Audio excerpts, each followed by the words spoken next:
Hello students, today we will study tense.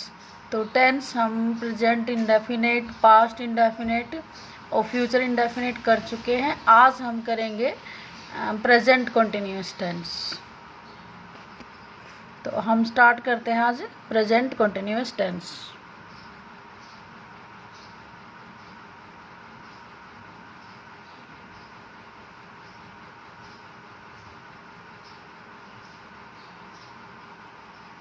Tense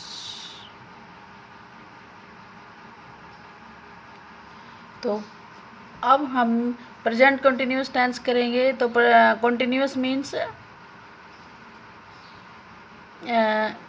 going on, यानी कि present means अभी present में कोई भी काम गोइंग ऑन है। तो प्रेजेंट कंटिन्यूअस की हम डेफिनेशन क्या लिखेंगे, इसकी डेफिनेशन लिखेंगे। तो इसकी डेफिनेशन है कि any work that was started in past and going on till now, कि कोई भी काम जो हमारा पास्ट में स्टार्ट हुआ था और अभी तक भी गोइंग ऑन है, चल रहा है, तो उसको हम प्रेजेंट कंटिन्यूअस टेंस कहते हैं। इसका दूसरा नाम भी है, दूसरा नाम है इसका, ये जो कंटिन्यूअस है इसका होता है प्रोग्रेसिव।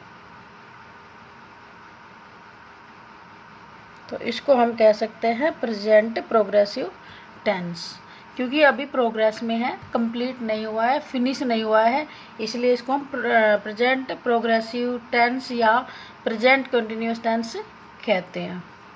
तो इसमें हमारे अगर सब्जेक्ट सिंगुलर सब्जेक्ट है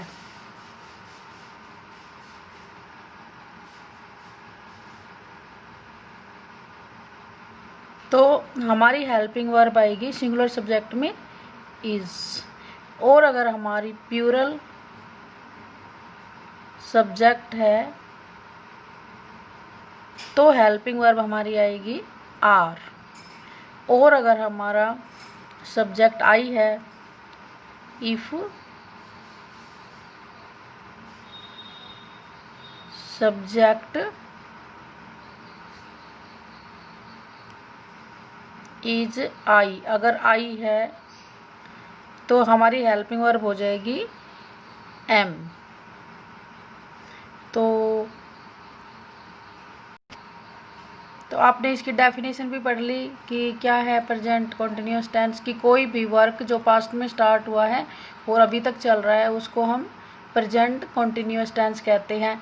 इसमें जो करता होता है काम को करने वाला, अगर वो है एक वचन, तो हमारी हेल्पिंग वर्ब उसमें ये आएंगी इज। अगर प्लूरल है तो आर आएगी हेल्पिंग वर्ब, और अगर आई हमारा सब्जेक्ट है तो एम हेल्पिंग वर्ब आएगी। तो ये सारी हमारी क्या है, हेल्पिंग वर्ब। अब आगे देखिए, मैं फॉर्मेट बता देती हूँ। फॉर्मेट फॉर मेकिंग सेंटेंसेस, इसमें हमारा फॉर्मेट क्या होगा, इस फॉर्मेट होगा हमारा सबसे पहले सब्जेक्ट यस वाले वाक्य में, हाँ वाले वाक्य में subject plus is am are, according to subject हम इसमें से कोई भी एक हेल्पिंग वर्ब ले लेंगे, प्लस वर्ब की फर्स्ट फॉर्म प्लस आई, इसके साथ आईएनजी लगेगा, और प्लस ऑब्जेक्ट, लास्ट में फुल स्टॉप। अब हम इसमें से देख लेते हैं कि जैसे वह खाना खा रहा है, ही इज ईटिंग फूड। अब आप इसमें देख सकते हो कि सब्जेक्ट हमारा सिंगुलर है, इसलिए हमने इसके साथ इज लगाया है। अब इसका सेकंड एग्जांपल देख लेते हैं। सेकंड एग्जांपल जैसे यू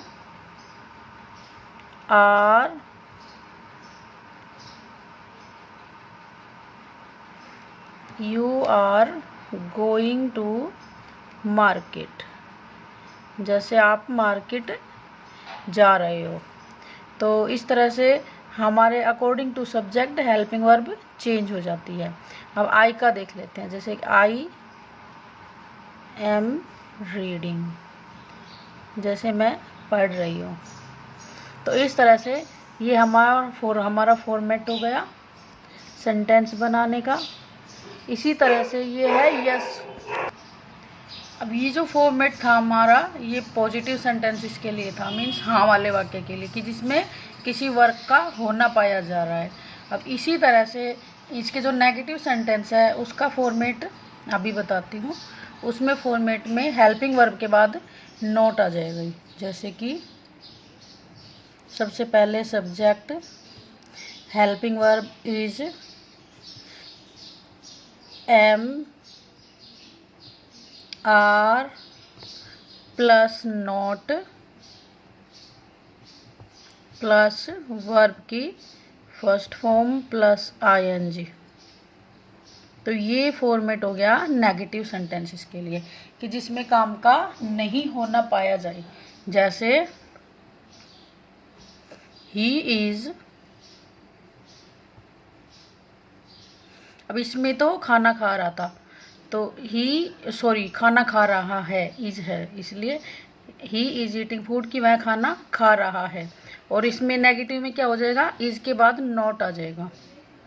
तो ही इज, क्योंकि हमारा एक वचन है इसलिए ही इज नॉट, वर्ब की फर्स्ट फॉर्म ईट, इसके साथ आईएनजी, ईटिंग फूड, वह खाना नहीं खा रहा है। इसी तरह से तुम मार्केट नहीं जा रहे हो, ये नेगेटिव बनाएंगे तो इसका ये बन जाएगा, तो इसका हो जाएगा you are not going to market. इसी तरह से हम आई का देख लेते हैं, कि आई एम नॉट रीडिंग, जैसे मैं किताब नहीं पढ़ रही हूँ।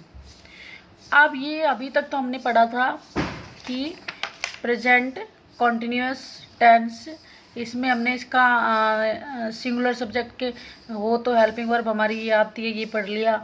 इसमें हमने फॉर्मेट देख लिया कि पॉजिटिव सेंटेंस है तो उनमें हमारा ये फॉर्मेट आ जाएगा। नेगेटिव सेंटेंसेस के लिए हमने फॉर्मेट देख लिया।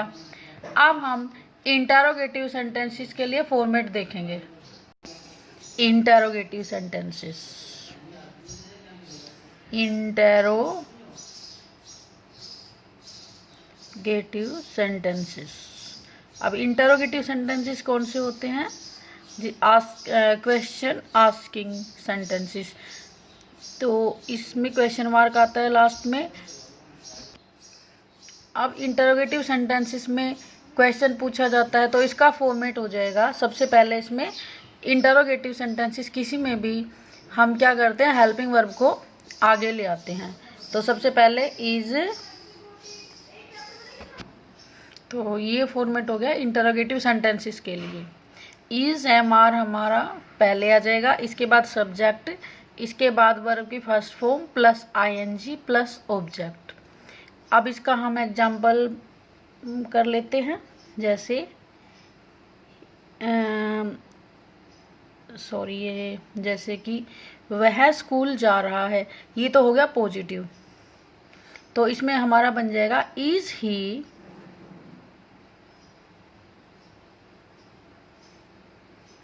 गोइंग टू, ये आई हमारा कैपिटल आएगा।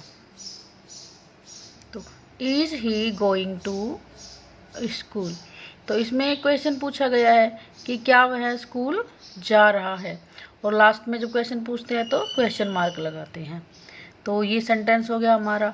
ये हमारा फॉर्मेट है। देखो, पहले हमने हेल्पिंग वर्ब लगाई, उसके बाद हमने सब्जेक्ट लगाया, उसके बाद वर्ब की फर्स्ट फॉर्म के साथ आईएनजी लगाई, और प्रीपोजिशन तो हम लगाते हैं। जो भी आप सेंटेंसेस पढ़ के देखो, जो यूज़ होगी वो आप खुद लगाओगे। उसके बाद हमारा स्कूल ऑब्जेक्ट है क्योंकि स्कूल में जाने का काम हो रहा है, तो यहाँ पर हमारा वर्क फिनिश हो रहा है, तो ये हमारा ऑब्जेक्ट हो गया। तो इस तरह से हम सेंटेंसेस बना लेंगे।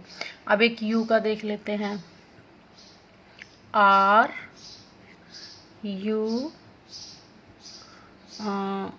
यू कुछ भी ले सकते हैं, जैसे कि क्या आप बाजार जा रहे हो, आर यू गोइंग टू। आप किसी से पूछ रहे हो, आपको उससे अपनी कोई नोटबुक बुक वगैरह मंगवानी है, इसलिए आप उससे पूछ सकते हो ना कि are you going to market, क्या आप बाजार जा रहे हो, वो कहेगा हाँ या नहीं, वो फिर देख लेना उसके हिसाब से। तो इस तरह से हमारे ये सेंटेंसेस बनते हैं। तो आज हमने पढ़ा present continuous tense. Continuous means progressive, means जिसमें काम अभी भी चल रहा है, ख़त्म नहीं हुआ। इसकी डेफिनेशन थी any work started in past and going on till now, अभी तक चल रहा है। अब हमने देखा कि सिंगुलर सब्जेक्ट है तो हमारी हेल्पिंग वर्ब भी जाएगी, प्लूरल सब्जेक्ट है तो आर आएगी, और आई है तो उसके साथ एम आएगा। अब मैं आपको बता देती हूँ कि सिंगुलर सब्जेक्ट कौन कौन से होते हैं। सिंगुलर सब्जेक्ट में ये मैं बताना भूल गई थी, आपको अब बता देती हूँ। ही, सी, इट और एनी नेम, कोई भी अकेला नाम, ये आपके सिंगुलर सब्जेक्ट होते हैं। प्लूरल सब्जेक्ट आपके कौन कौन से होते हैं? प्लूरल सब्जेक्ट में आपके होते हैं, वैसे आई है वो आपका सिंगुलर सब्जेक्ट होता है, लेकिन हम इसके साथ आर यूज़ करते हैं, सॉरी आई के साथ तो हम करेंगे। तो प्लूरल में आपका है यू, वी, दे, और इसमें है नेम,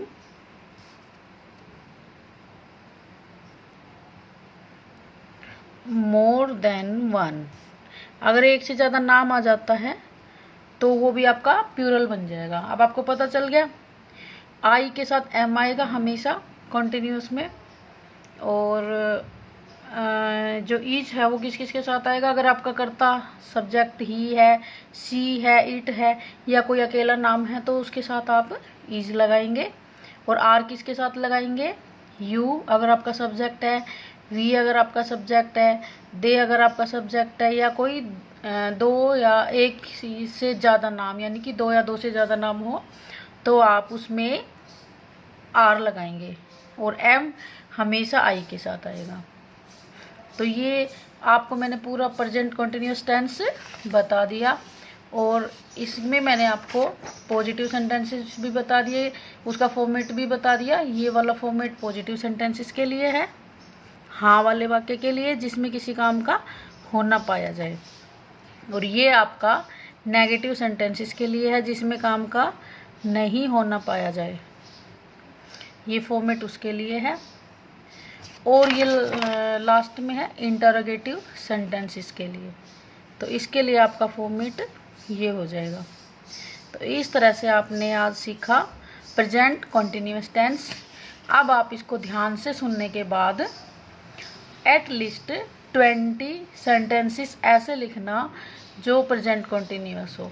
तो आपका ये होमवर्क है लास्ट में HW, ये आपका HW है। राइट डाउन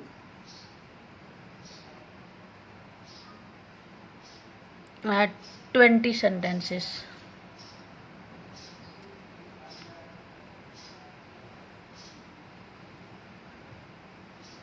ट्वेंटी सेंटेंसेस आपको प्रेजेंट कंटिन्यूअस के लिखने हैं। तो write down 20 sentences of present continuous tense.